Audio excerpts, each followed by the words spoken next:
And one of the things, when we talk about in the group of people who think about technology and algorithms, especially if an industry is changing extremely fast and strongly, there is no example to look to. So if you're a smaller IT company, you can look to IBM, for example, and say, let's copy IBM. But if an industry is strongly changing, you cannot copy something within the industry. Of course, smaller banks can now copy US at once, and they do. And also, I don't know, John, Credit Suisse digital initiative is a bit led by that, I guess. We're working on it. Yeah. So you have an example to follow and to overtake. But if something is changing and you're sitting in a new sense, you have to think about, where's another example? And since I grew up in Zurich, so I knew a lot of people now working at BMW, I often look at the automotive sector. And of course, not all of the comparisons really work out. But I was thinking, who has solved a few problems better in an industrial fashion than in banking, and where you could look that where to copy that. And from that, I draw many examples where you can build technologies and ideas. Before going into that, I think what is happening to banks, especially private banks, because we sit here in Zurich and it's the biggest industry around here, I think when we look the next 10, 15 years ahead, I think the digital natives will change the banking model drastically. And today, maybe you don't take them too seriously, but they start to inherit now money, and serious money. And I believe for simple service, they will never see a bank branch from the inside. They don't even know it exists. So for payments and simple credit and all that, they will never ever walk into a bank branch. And then the simpler services, they will be threatened by business models like PayPal and Apple. Not because payments is so a profitable business. It isn't. It isn't.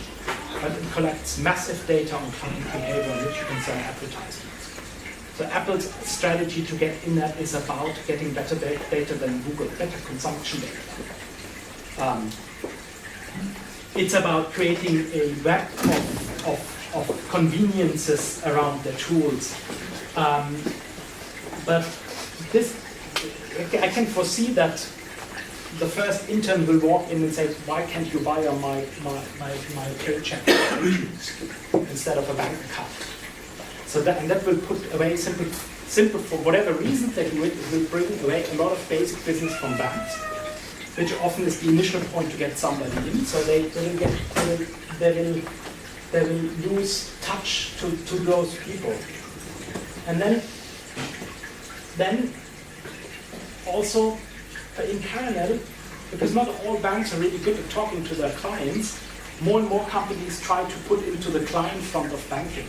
So there's a service provider like MoneyPark here in Switzerland, or finteCH or Herzog in the US, who want to talk to the clients, sell them services, and then use banks just to do the payments or the buying and selling of accounts or doing the tax declarations.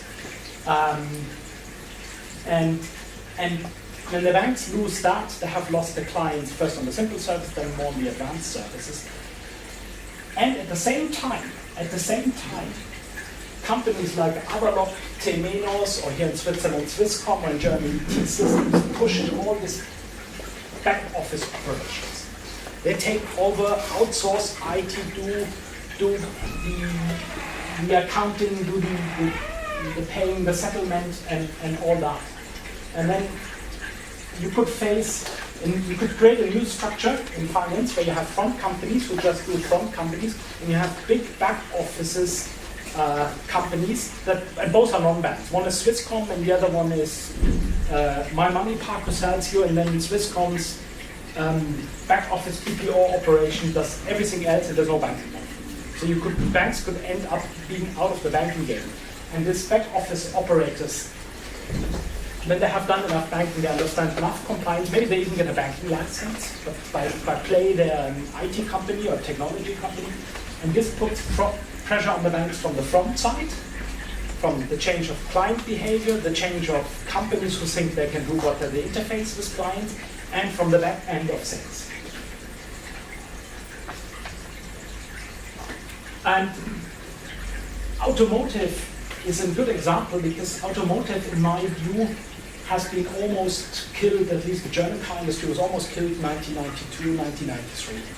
Volkswagen was almost bankrupt, Mercedes was almost bankrupt, and then they really thought about changing the model. And there was a big recession after the reunification boom, and they thought about a few things. One thing is, they didn't want to build cars on their conveyor belts and put them on the parking lot and sell them at massive discounts. They wanted to get to a structure where they build only a car if it's ordered. Of course, Volkswagen is not really there, but BMW, Audi, Mercedes, and Toyota is there. So Toyota car gets only manufactured if somebody has bought it and the initial payment. And in order to do that, they had to massively reduce the added value, the Wertschöpfung. They went from 50 to 60% down, depending the more higher up, the less the added value. Porsche is probably like 25, maybe Volkswagen is like 40, Mercedes, Audi, BMW are all in between. And the difference to a bank today is they do 70 to 90% of their own added value. They buy very little stuff from the outside.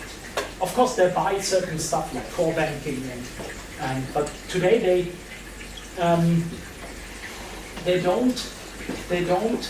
don't integrate as much as stuff from suppliers. And suppliers in the banking industry could be companies who provide certain services and sit within the bank. So maybe there's a company sitting with UBS and does just compliance, and nobody knows it because the clients don't care about who does the compliance and who does the booking of when you trade and who does the settlement. But in the same way, if you buy a Mercedes or if you buy a BMW, people say, oh, there's Mercedes and BMW, they're so different. But all the major component makers are Porsche, Continental, how's the Japanese company called? And nobody looks that, for example, the stereo camera that keeps the car in the lane is the same in all premium car makers. It all comes from Continental, all have the same thing. They only tune the parameter if it reacts faster or slower, or if the wheel vibrates or the wheel steers a little bit, but it's all the same system that keeps you in the lane. Or that keeps, if you have a really nice car that keeps distance on a radar sensor to the next car, it all comes from Bosch. Or basically every car maker in the world, except for the Japanese, has an engine control from Bosch. But nobody looks at that. Because you still buy a Mercedes, because Mercedes' main job is a bit the engine, because the engine is important for and the powertrain for how it feels.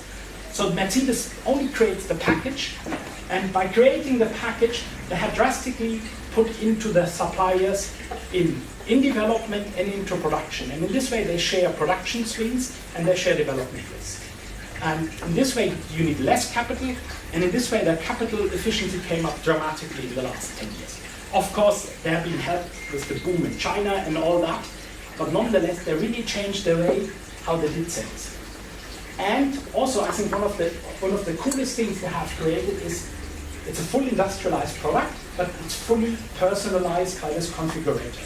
I think on an average BMW 5 Series, you have 20,000 options now. From the color, from the type of information system, from the navigation systems, from which type of seats you have. And people who really buy their car can personalize and build their car. It's their car. It's probably it looks the same if you have the same color, but apart from that, every design car is your own car. So you have really a configurable, personalized thing, but in the back end, it's fully industrialized produced. And this creates, of course, an added value over, I don't know, in a car you cannot configure as much and personalize as much as you want. And if you look at banks, parts are industrialized, mostly payment back offices. Other stuff is, in my view, pre-industrial. It's really the craftsman's working this actually together. Services are basically second, cannot easily be changed. There's a huge fall in demand. It takes a while to lay off the people and all that, so they cannot follow swings in demand for their services very well. Then there's no integration of components or other people who do part of the banking services that in the end does not distinguish how the bank operates. Because I don't care who does the compliance checks in the behind if I'm a UBS client.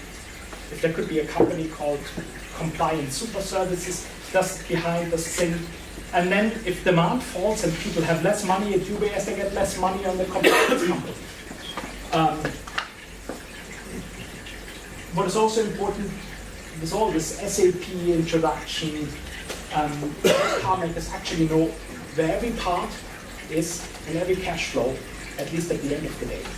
And if banks felt that they're so complex and they have 20,000 instruments and they have such core banking complexity, a company like BMW chucks 20 million parts in its systems.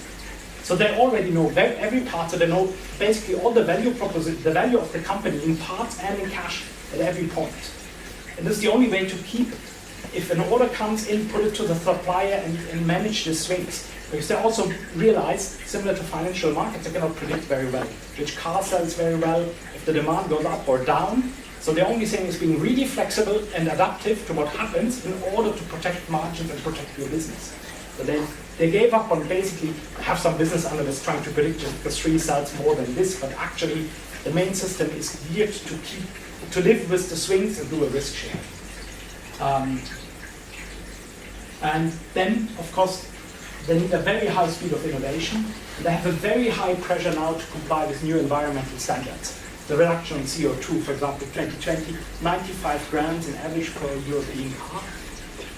And this is very, very costly. I mean, the guy from Volkswagen, Mr. Winterkorn, said every gram of CO2 at Volkswagen cost him 1 billion in investments from 125 to 95. 30 billion investments in environmental technology, engines and powertrains to do that. So if people at banking think it's a very, very strong regulatory pressure, other companies face similar pressure, of course, geared differently.